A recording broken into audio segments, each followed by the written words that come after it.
Welcome to the Real News Network. I'm Paul Jay in Baltimore.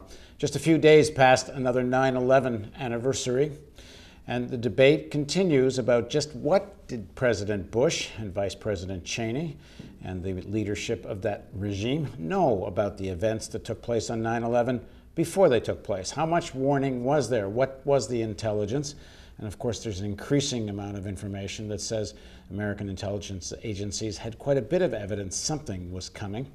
Now joining us to talk about this is Bob Perry. He's the editor of consortiumnews.com. Thanks for joining us, Bob.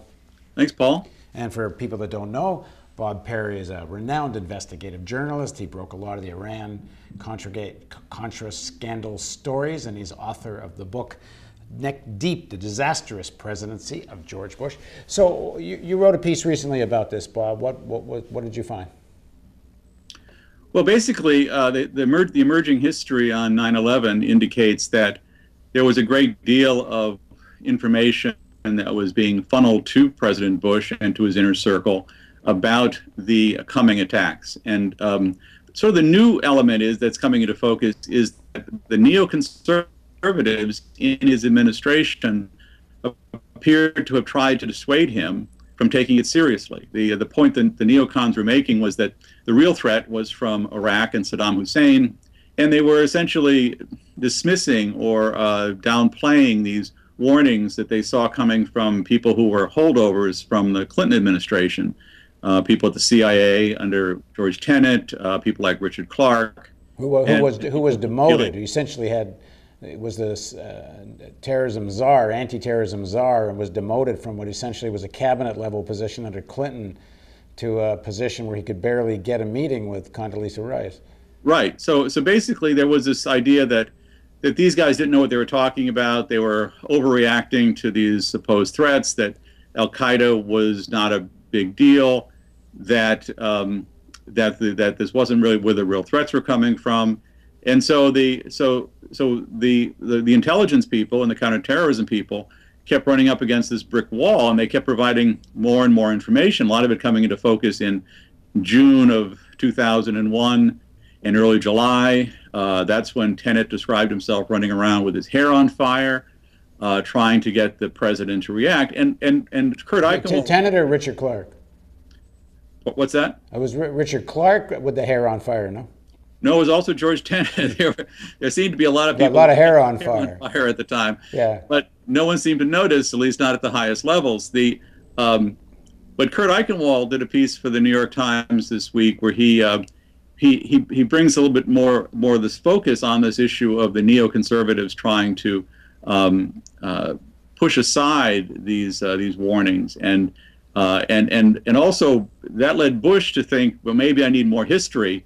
And so the famous presidential daily brief of August 6, 2001 was somewhat historical, and that's been one of the arguments the Bush people use, that it was too historical. That this is the one titled "Bin Laden Plans to Attack America."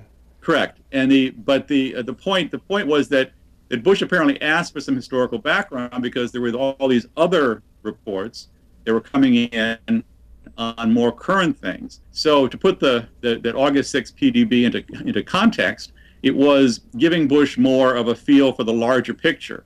It wasn't the only thing they had. Some of those earlier documents remain classified.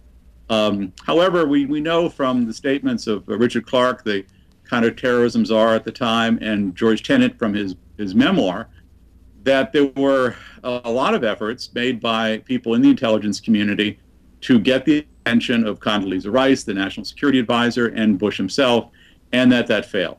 That basically they never were able to overcome this resistance from the neoconservatives, and the country remained vulnerable going into 9/11. And one of the points that you made in your piece was that there were other memos that got to Bush that were very specific. I mean, even the one that you talk about, which Condoleezza Rice argued was more historical, wasn't completely historical. There were some sentences in that memo that were quite specific about an imminent attack.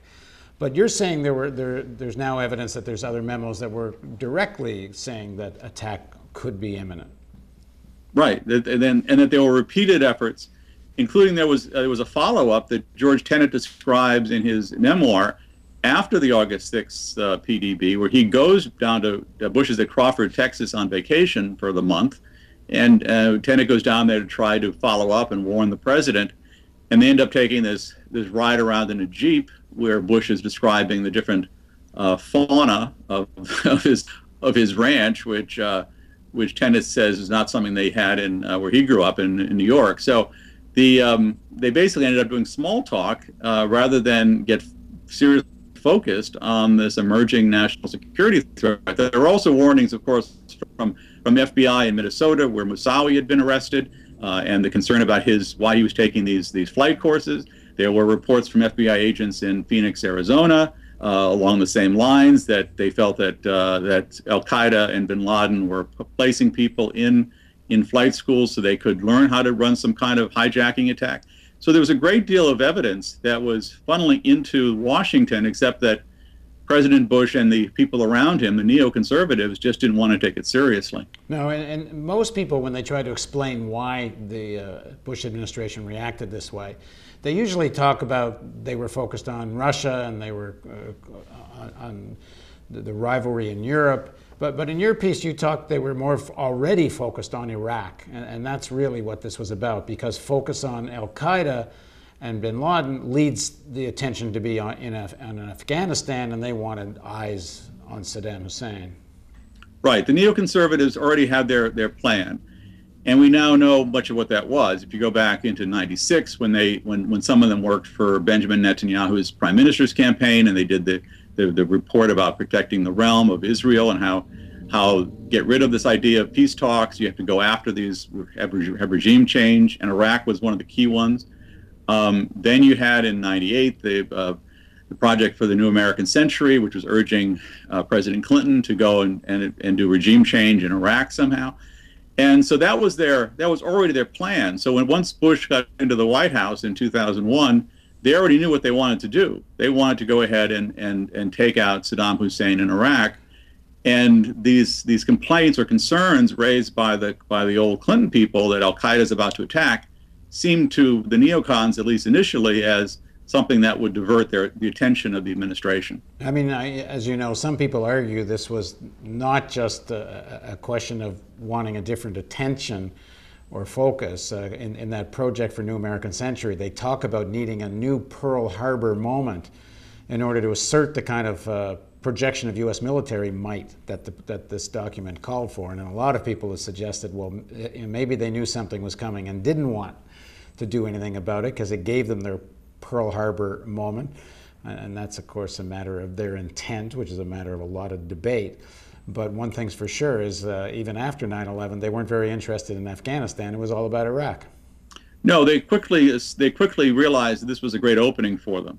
I mean, I know some people suggest that there was this intent. I don't see any evidence of that, but certainly the facts, if you just look at them objectively, would not dissuade you from thinking they might have wanted this to happen. But I don't personally think that the evidence says that. But I do think that once 9/11 occurred, you saw the neocons very quickly understood that the anger and fear that was existent in the United States at the time was something they could turn to their advantage and go after Iraq finally.